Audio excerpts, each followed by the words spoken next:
Hello everyone, welcome to world watch. इस साल के अंत में नवंबर में बिहार में विधानसभा चुनाव होने हैं and election commission of India in elections को लेके अपनी तैयारी शुरू कर चुका है।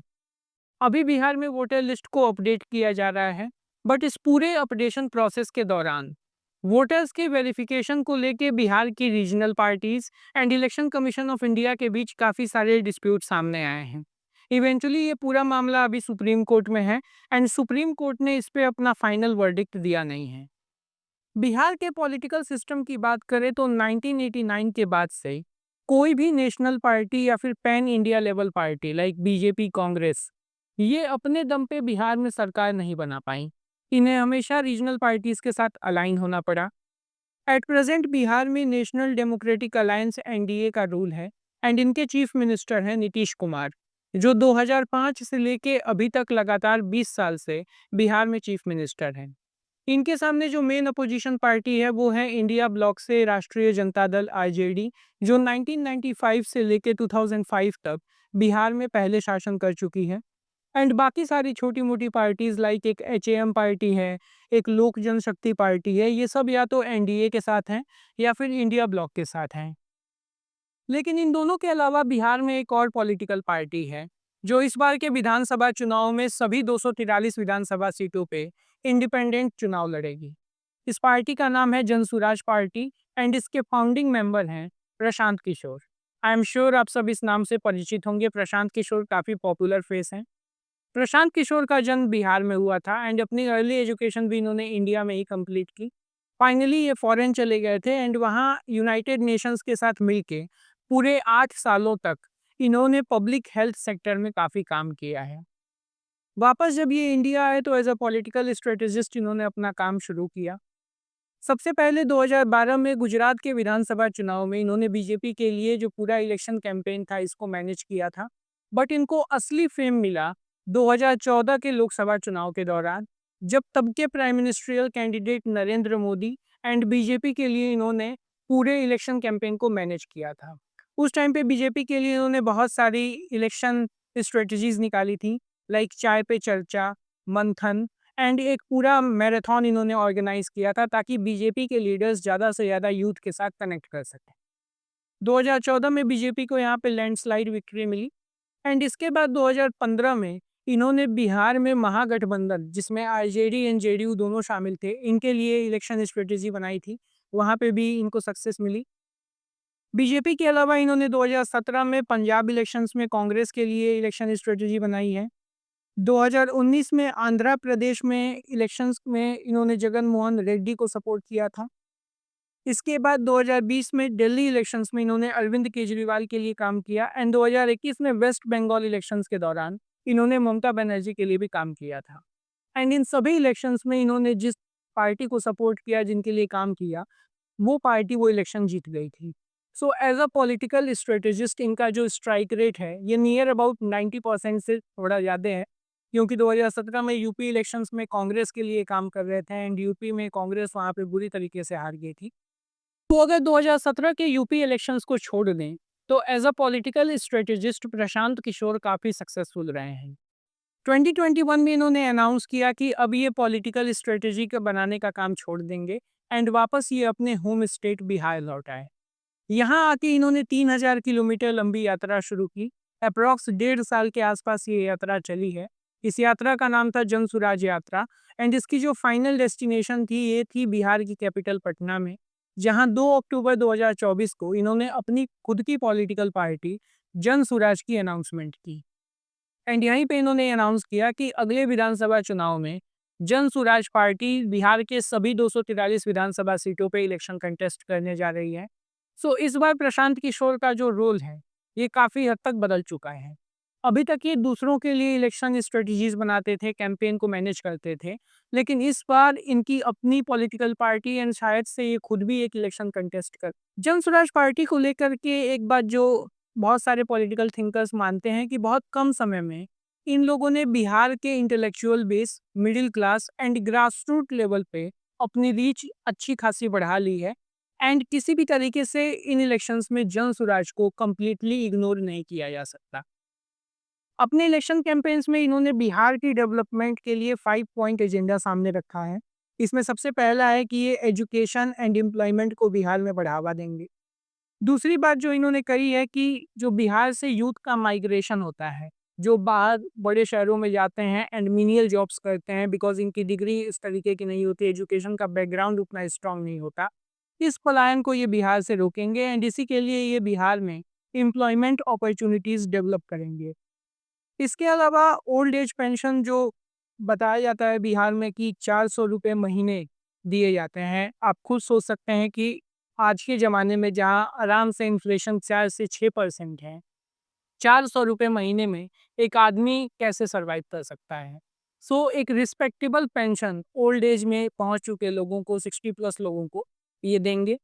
इसके अलावा जो इकोनॉमिक पावर है ये एक्सटेंड करेंगे विमेंस को एंड फार्मर्स को। इसके अलावा इन्होंने एक और अनाउंसमेंट किया था जो काफ़ी ज़्यादा कंट्रोवर्सी में भी फंस गया था कि ये बिहार में लीकर को वापस से शुरू कर देंगे, लीकर पे जो बैन लगा हुआ है इसको हटा देंगे। अब ये एक बड़ा सा कंट्रोवर्शियल स्टेटमेंट था क्योंकि काफ़ी सारे लोग कहेंगे कि प्रशांत किशोर यहाँ पे लीकर को प्रमोट कर रहे हैं। बट एक्चुअल में अगर आप डेटा को देखें तो बिहार में लीकर बैन होने की वजह से बिहार के रेवेन्यू को काफ़ी ज़्यादा नुकसान पहुंचा है। एंड अगर आप ग्रास रूट लेवल पे देखें तो लीकर बैन होने की वजह से बिहार में कोई ज़्यादा बेनिफिट हुआ नहीं है। इवेंचुअली बहुत सारे ऐसे इंस्टांसेस सामने आए जहां जहरीली शराब पीने की वजह से लोगों को अपनी जान गंवानी पड़ी क्योंकि लीकर बैन होने की वजह से लीकर की ब्लैक मार्केटिंग शुरू हो गई। एंड जहां ब्लैक मार्केटिंग शुरू होती है आप जानते हैं कि वहाँ क्वालिटी को काफ़ी ज़्यादा कॉम्प्रोमाइज़ किया जाता है। स्टिल ये एक बड़ा कंट्रोवर्शियल रिमार्क था एंड इसको लेके खूब कंट्रोवर्सी हुई। कोई भी लीकर को सपोर्ट नहीं करता लेकिन गवर्नमेंट डेटा ही बताते हैं कि बिहार में शराबबंदी की वजह से काफ़ी ज़्यादा नुकसान पहुंचा है।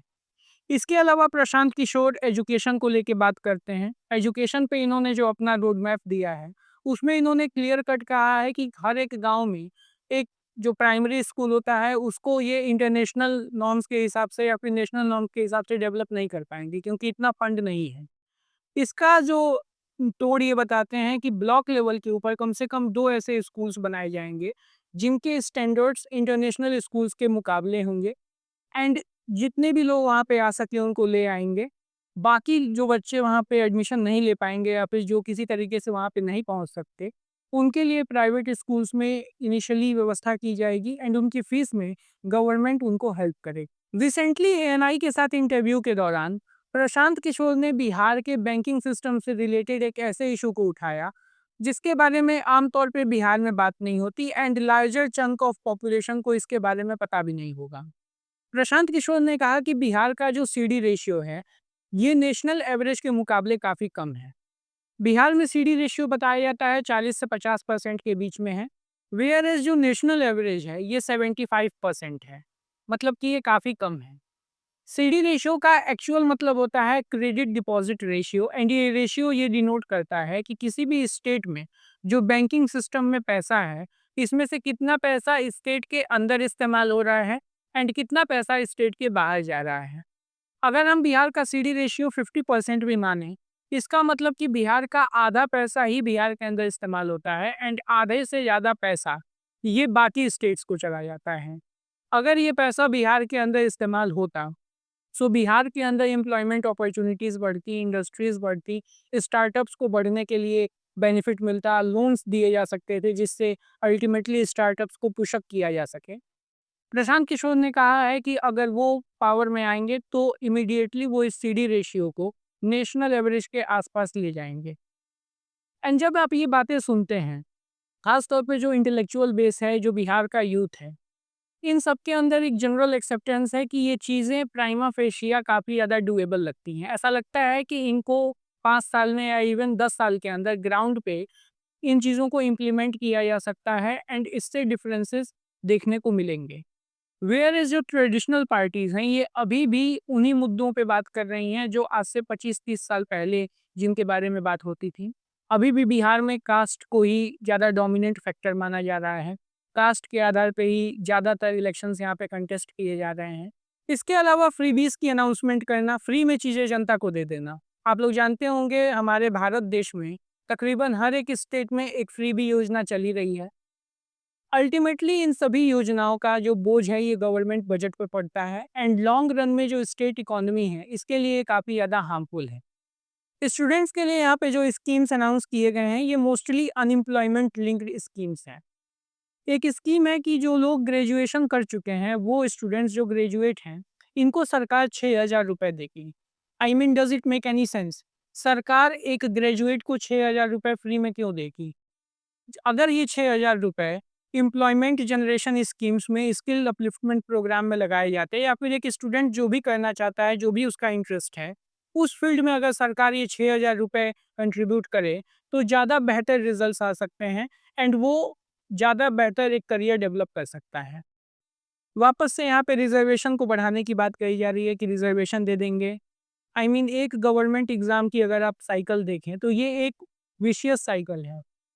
स्टेट की भर्ती 1 साल से 2 साल, 3 साल, इवन 4-5 साल लगते हैं एंड स्टूडेंट के लिए देखना काफ़ी फ्रस्ट्रेटिंग होता है कि वो एग्ज़ामिनेशन आज दे रहा है एंड अगर वहाँ पे इंटरव्यू तक के पैनल्स हैं, तो इस पूरे प्रोसेस को कंप्लीट होने में आराम से 5 साल लगते हैं एंड तब तक एक जो स्टूडेंट होता है ये काफ़ी ज़्यादा फ्रस्ट्रेट हो चुका होता है, दिमागी तौर पे थक चुका होता है।